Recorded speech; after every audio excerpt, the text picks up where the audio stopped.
Türkmen halky özüniň bagyşydyr sadandalarına aýratyn hormat goýan halk. Ile döwlet gelse bagyşy bilen odan geler diýen türkmen halky özüniň bagyşlaryna, odanlaryna, rawlaryna aýratyn hormat goýar.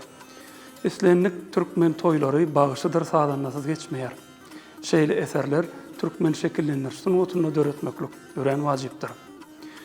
Alaytada türkmen şekillendirişden otunna halipalaryň şu wagta çenli döreden türkmen bagyşydyr sadanlaryna bagyşlanan eserleriniň üstüne ýetirýän türkmen ýaşlary özleriniň döredijlik eserlerini türkmen halk bagyşlaryna, destançylaryna, rowaýatçylaryna bagyşlanan ençem eserler döretdi.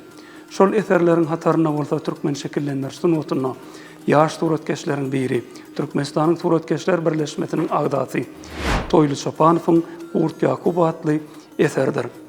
Mehriban tomaşaçylar, şu eseriň gysgaçyk mazmuny hem taryh hakynda maglumatlary siziň dikkatiňize ýetirýär.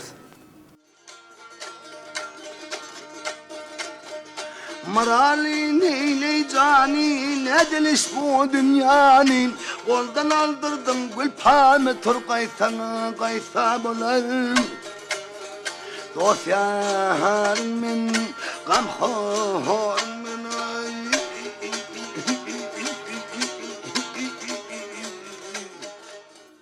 Nakkaşçy Toýly Çopanowyň bu eseri türkmeniň destançy bagyşy Gurt Ýakubowa bagyşlanýar.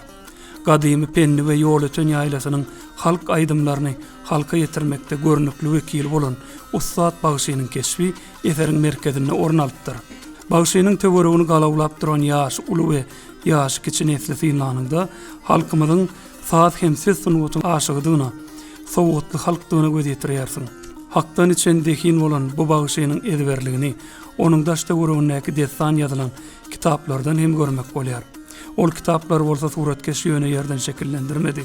Çünki Gurt Ýakubow öz ömründe halkyň dilinden dile geçip gelýän rowaýatlardyr destanlarynyň jemi 60-dan gowragyny ýatdan bilip halka ýetirenleriniň nişanydyr. Ahir görnüşdäki halk arasynda dutaryň pir hasaplanýan Baba Gambaryň aramgynyň şekili görkezilýär. Ol bolsa ustad bagyşynyň pirden ruh akbata alan insanlygynyň simbolikasy ýaly görnýär. Eserdäki gahramanlaryň diňe bir lawatlary däl, eýsem ahir görnüşdäki ýaşaýyş şaýlarynyň we renk gammasy hakykatdan hem geçen asyryň 70-nji ýyllaryna dolaýar. Bir gedek bagyşy bir ýaşuly Yusuf Ahmet destanyny görüp onuň kitaby 35 günlük sonra alýar. Wagty dolan soň ýaşuly bagyşynyň bosagasyndan ätläpdir. Bagyşy kitaby myhmana beripdirdi we wes bilen destan aýdypdyr.